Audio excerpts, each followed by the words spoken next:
Hello students, कैसे हैं आप सब लोग। क्लास 12th का बिजनेस स्टडीज का टर्म 1 का हम लोग वन शॉट रिवीजन कर रहे हैं। हम लोगों ने टर्म 1 का जो पार्ट 1 है वन शॉट रिवीजन का, उसके अंदर management and principle of management खत्म किया। पार्ट 2 के अंदर हम लोगों ने खत्म किया class business environment and planning. अब वन शॉट रिवीजन का पार्ट 3 पढ़ेंगे और आज हम एक बड़ा चैप्टर खत्म करेंगे। डिटेल में अच्छे से समझ के रिवीजन करेंगे, तो ध्यान से अच्छे से समझना और कॉपी में इंपॉर्टेंट चीजें लिखते जाना या कमेंट में क्लास अपना रिवीजन जरूर करते रहना। और चैप्टर का नाम है ऑर्गेनाइजिंग। ऑर्गेनाइजिंग, और एक चीज ध्यान रखना क्लास कि ये जो ऑर्गेनाइजिंग चैप्टर है ना क्लास, इसके अंदर थोड़ी सी ज्यादा चीजें हैं as compare to planning business environment, तो थोड़ा सा बड़ा रहने वाला है, बट बहुत अच्छे से समझा दूंगा आपको। वीडियो एंड तक देखना, बहुत मजा आएगा। और बिफोर एग्जाम एक बार मैं आपको फिर से, जी हाँ, बिफोर एग्जाम जो आपको एक दिन की छुट्टी मिलेगी उसमें पूरा का पूरा, या गैप नहीं भी मिल रहा तो उस दिन शाम को, जिस दिन आपका पेपर हो उससे पहले वाले दिन शाम को आपका पूरा रिवीजन करा दूंगा, डोंट वरी। अच्छा सुनो मेरी बात, किसी भी अगर हम बात करें मैनेजमेंट की तो उसके 5 फंक्शंस होते हैं। सबसे पहला होता है प्लानिंग, और हम लोगों ने प्लानिंग पढ़ लिया, हम लोगों ने गोल डिसाइड कर लिया, अच्छा यार ये हमारा गोल है, ये हमारा टारगेट है, ये हमारा ऑब्जेक्टिव है, हम इससे अचीव करना चाहते हैं, ये हमारा टारगेट है। अब उसको अचीव करने के लिए 2 चीजें हमें चाहिए class, man and material. Man का मतलब है वर्कफोर्स, लोगों की जरूरत है।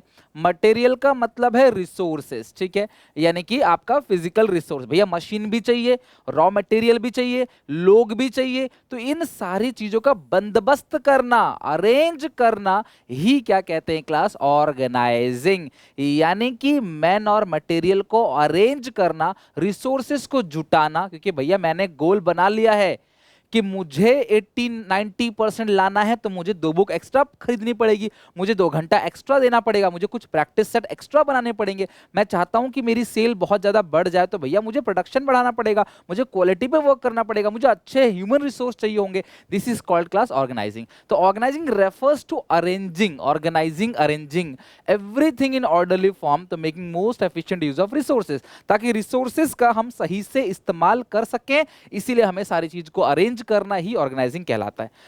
अब ऑर्गेनाइजिंग प्रोसेस, प्लानिंग प्रोसेस में एक बार रिवीजन करा देता हूं, आप सबके क्लास भले के लिए बोल रहा हूं, फटाफट वीडियो कमेंट में जाओ। प्लानिंग प्रोसेस में 7 पॉइंट लिखवाए थे आपको, 1 2 3 4 5 6 7, 7 के 7 पॉइंट फटाफट कमेंट सेक्शन में लिख डालो जाके, ताकि पुरानी चीजें आपकी आप भूलो ना जब आप आगे चल रहे हो। तो कई बार ऐसा होता है कि हम चैप्टर 3 पे जाते हैं, 2 भूल जाते हैं, 4 पे जाते हैं, 3 भूल जाते हैं, तो भूलो ना, एक बार क्विक रिवीजन जरूर ले लेना। ओके, 2 मिनट लगेगा ज्यादा।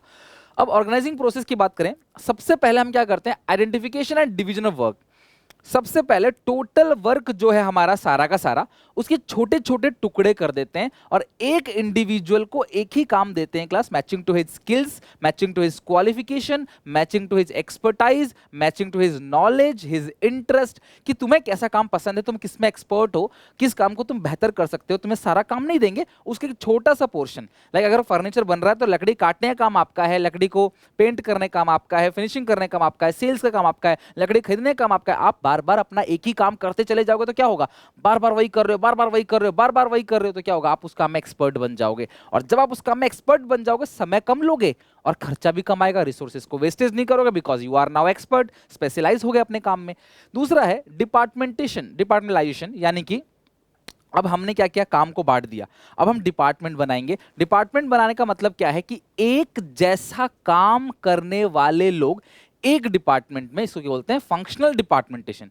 जो लोग एक जैसा काम कर रहे हैं एक डिपार्टमेंट में, और जो लोग अलग अलग प्रोडक्ट बना रहे हैं, मल्टी प्रोडक्ट कंपनी बना रही है, तो हर प्रोडक्ट के लिए एक डिपार्टमेंट, लाइक प्रोडक्ट ए के लिए अलग डिपार्टमेंट, प्रोडक्ट बी के लिए अलग डिपार्टमेंट। पतंजलि का है, दंतकांति का अलग डिपार्टमेंट है, केश कांति का अलग डिपार्टमेंट है, यानी कि हेयर ऑयल का अलग डिपार्टमेंट है, एलोवेरा जेल का अलग डिपार्टमेंट है, बिस्किट का अलग डिपार्टमेंट है, ऑयल का अलग डिपार्टमेंट है। तो हर प्रोडक्ट का अलग अलग डिपार्टमेंट बन गया, दिस इज कॉल्ड डिविजनल।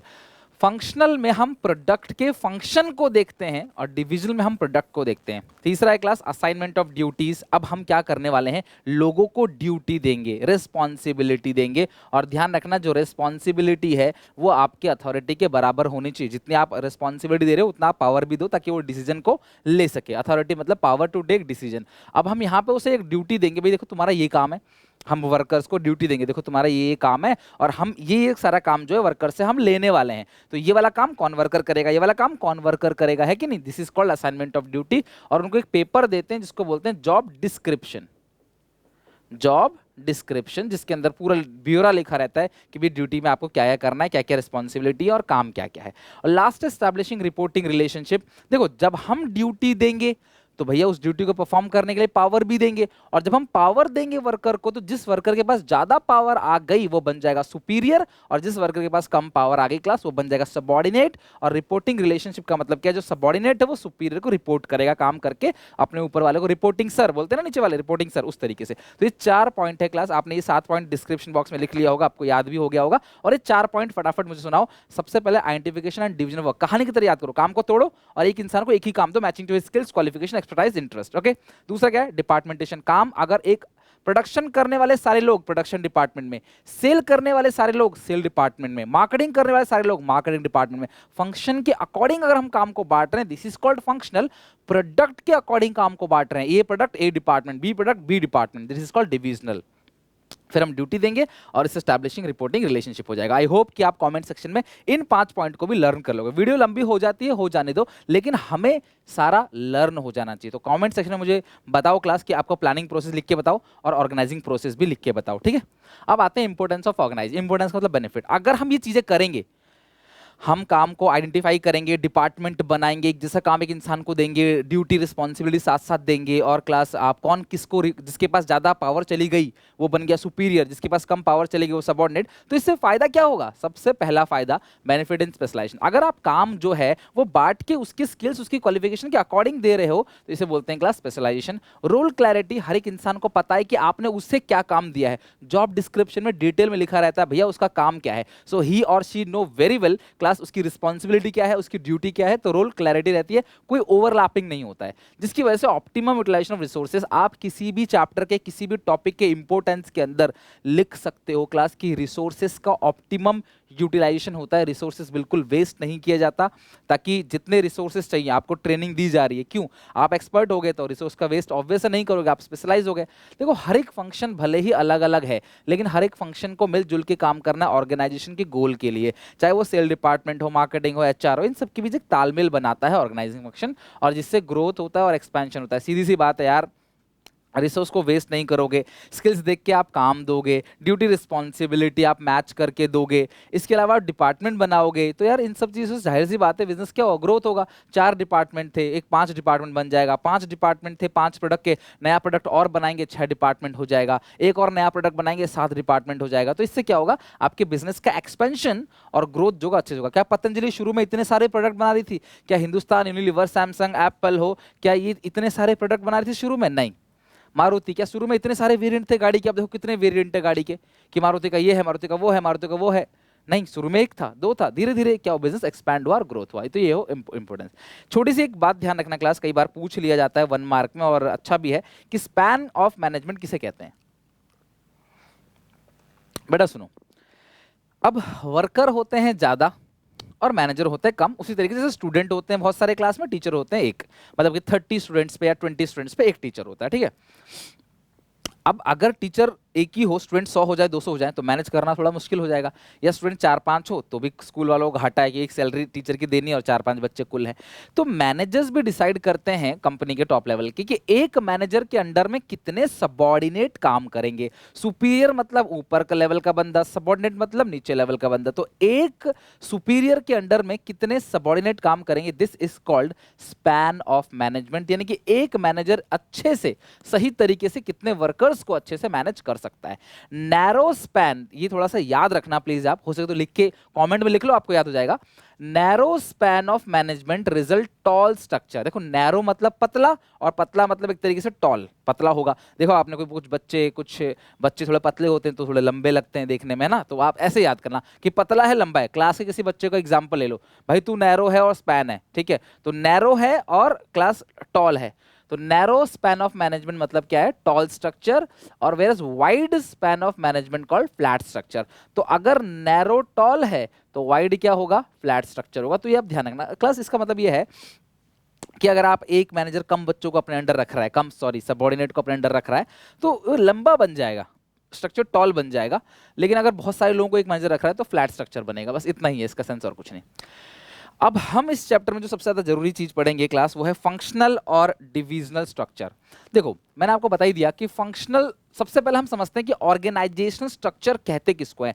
जब कोई भी इंसान ऑर्गेनाइजिंग फंक्शन को परफॉर्म करता है तो अपने आप ही एक ढांचा, एक स्ट्रक्चर क्रिएट हो जाता है, जिस स्ट्रक्चर को हम लोग बोलते हैं ऑर्गेनाइजिंग स्ट्रक्चर। तो ऑर्गेनाइजेशनल स्ट्रक्चर में दो टाइप के स्ट्रक्चर है, फंक्शनल, डिविजनल। तो फंक्शनल का मतलब क्या है, जब हम काम फंक्शन के अकॉर्डिंग काम बांटते हैं, भाई तुम प्रोडक्शन कर रहे हो, तुम प्रोडक्शन कर रहे हो, तुम प्रोडक्शन कर रहे हो, तुम प्रोडक्शन, सबके सब जाओ एक डिपार्टमेंट में, प्रोडक्शन डिपार्टमेंट नाम रख दिया। इसी तरीके से सेल। तो इसमें क्या होता है, स्पेशलाइजेशन, आप एक ही काम कर करके बार बार एक्सपर्ट बन जाते हो। इजी सुपरविजन, जो मैनेजर है ना वो भी बार बार एक ही, जैसे मान लो मैं एक टीचर हूँ, आप अकाउंट्स के स्टूडेंट हो या बीएसटी के स्टूडेंट्स हो, आप बीएसटी पढ़ते पढ़ते पढ़ते पढ़ते एक्सपर्ट हो जाओगे, और मैं भी बीएसटी कॉपी चेक करते करते करते करते आपको पढ़ाते पढ़ाते मैं भी तो एक्सपर्ट हूंगा।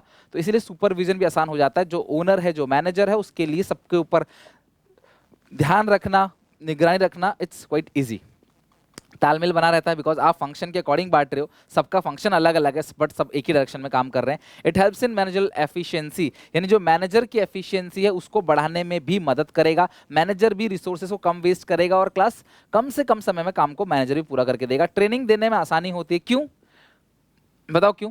क्योंकि आप जो है उसको एक ही काम की ट्रेनिंग दोगे जो उसका फंक्शन है, तो आप अलग अलग ट्रेनिंग नहीं दे रहे हो, उसको एक ही काम की ट्रेनिंग दे रहे हो, तो उसकी ट्रेनिंग ले लेके बार बार क्या बन जाता है, अपने काम में एक्सपर्ट हो जाता है। और ट्रेनिंग जो है वो एक तरीके से इजी हो जाता है देना, क्योंकि देखो मान लो अगर कोई प्रोडक्शन डिपार्टमेंट में है तो हम प्रोडक्शन की टेक्निक सिखाएंगे बस, उसको और कुछ नहीं सिखाएंगे। कोई सेल डिपार्टमेंट है तो हम उसे कम्युनिकेशन की स्किल्स दिखाएंगे, इन्फ्लुएंस कैसे करना है लोगों को उसकी स्किल्स सिखाएंगे, उसको उसको सिखाएंगे किस तरीके से क्लास आपको अच्छे से लोगों से बात करना है ताकि सब सारी चीजें अच्छे से हो सके, इफेक्टिव ट्रेनिंग।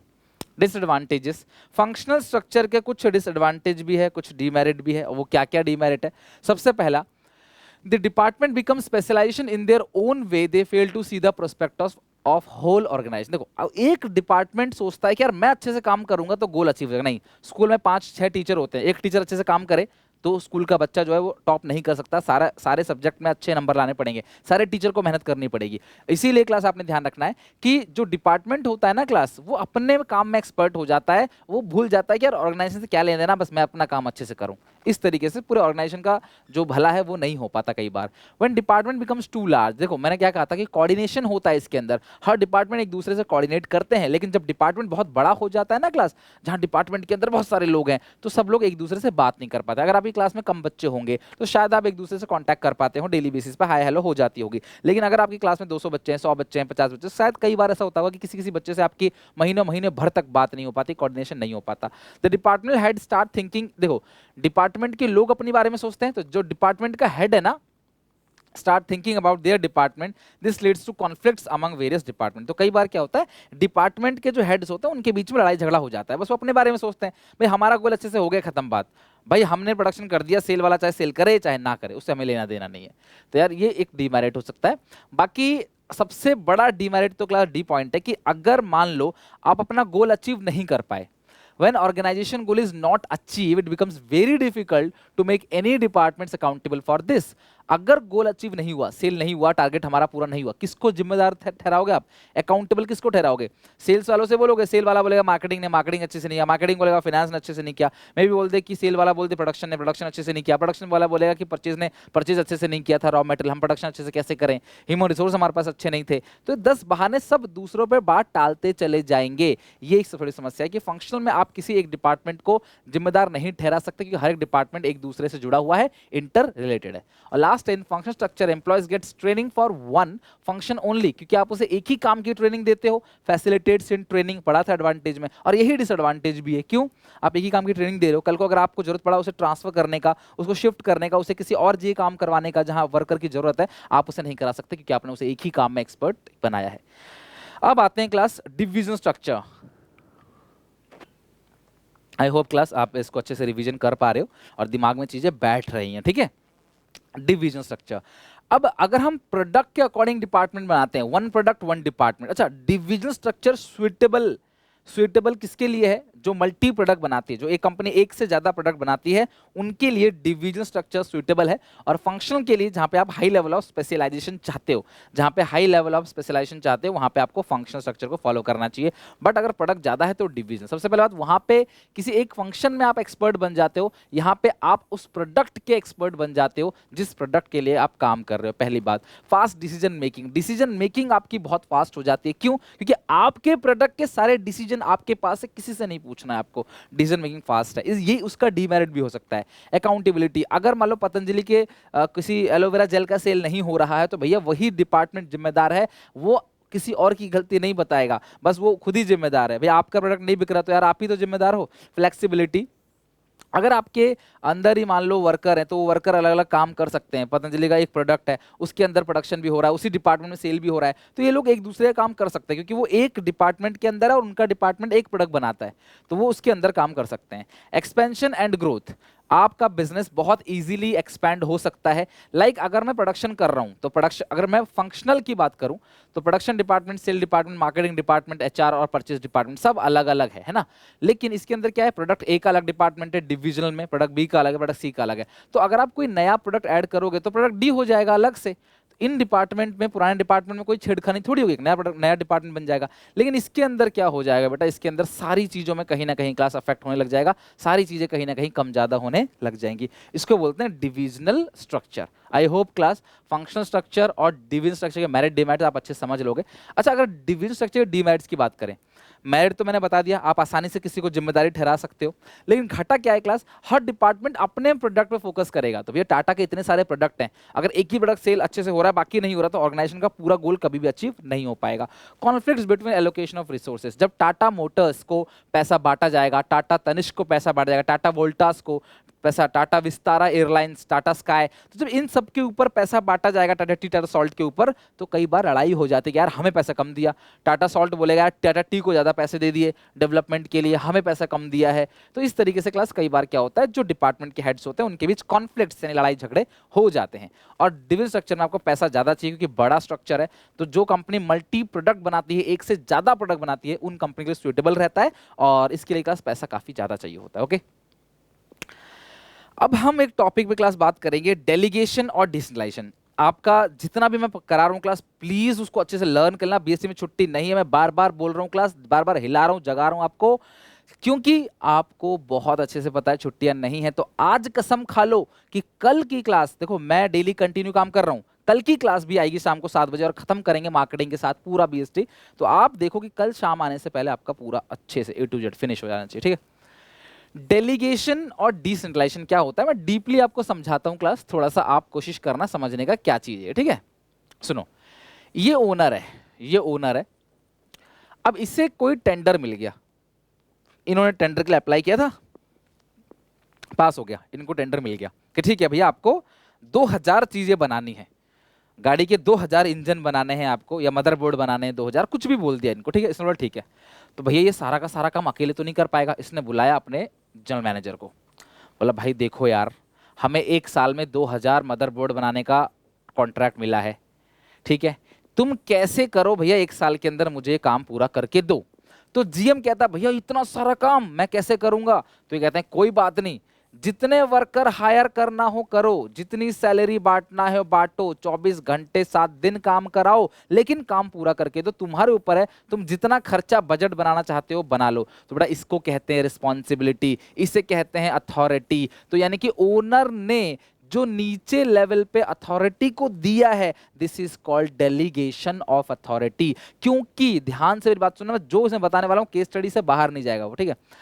जो भी ओनर का टोटल वर्क है वो अकेले कभी नहीं कर सकता, वो नीचे लेवल पे काम देगा ही देगा, काम देगा तो काम को पूरा करने के लिए पावर देगा, अदरवाइज ये जनरल मैनेजर ओवरबर्डन हो जाएगा, ये काम को पूरा नहीं कर पाएगा। तो इसे पावर जो दिया गया है, this is called delegation of authority. Authority मतलब power to take decision. Owner ने इससे बोला भाई तू डिसीजन ले ले जो तुझे लेना हो, काम पूरा करके दे। अथॉरिटी रिस्पॉन्सिबिलिटी दोनों का मैच करके दे दिया है, this is called delegation of authority.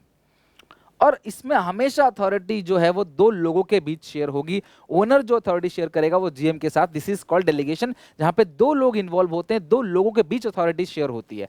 अब जो जीएम क्या करेगा, अपने फैक्ट्री के जितने भी अलग अलग लेवल के अलग अलग लोग हैं क्लास, उन सबको बुलाएगा और इन सबको बुलाकर इक्वली सबको पावर बांट देगा। ध्यान रखना, एक वर्ड मैं यूज कर रहा हूं क्लास, इवनली डिस्ट्रीब्यूशन, यानी कि इक्वली इन सबको पावर थोड़ा थोड़ा थोड़ा थोड़ा दे दिया जाएगा। This is called decentralisation of authority. लेकिन कुछ पावर ये अपने हाथ में भी होल्ड करके रखेगा, this is called centralisation of authority. तो डेलीगेशन जहां पे वर्कलोड कम करने के लिए किया जाता है, डेलीगेशन वर्कलोड कम करने के लिए किया जाता है। डेलीगेशन में दो लोगों के बीच अथॉरिटी शेयर होती है। डिसेंट्रलाइजेशन में बहुत सारे लोग इन्वॉल्व होते हैं और डिसेंट्रलाइजेशन में अथॉरिटी कई सारे लोगों को बांटी जाती है, सिर्फ इसलिए नहीं कि वर्कलोड कम करना है, इसलिए भी क्योंकि हमें सबका इन्वॉल्वमेंट चाहिए। हम चाहते हैं हमारे काम में सारे लोग इन्वॉल्व हों, सारे लोग मिलके काम को करें। This is called decentralisation. तो जहां पे सिलेक्टिव डिस्पर्सल की बात होती है उसे बोलते हैं डिसेंट्रलाइजेशन।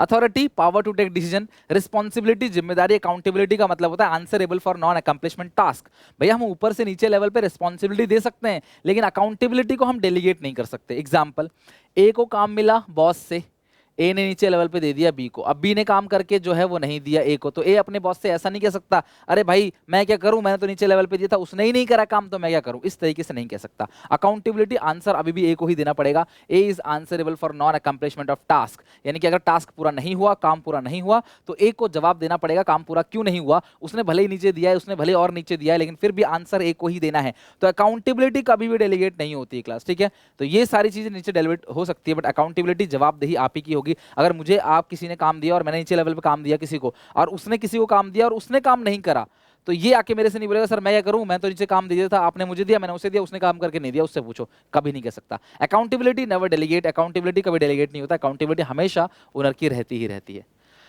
अब मैंने आपको शॉर्ट में क्लास बहुत फनी वे में इसका एक निमोनिक कोड याद करा था। मेरे फेसबुक, आप एफबी चलाते हो ना फेसबुक, वैसे तो बहुत कम बच्चे चलाते हो और एग्जाम टाइम में तो बिल्कुल मत चलाना, ठीक है।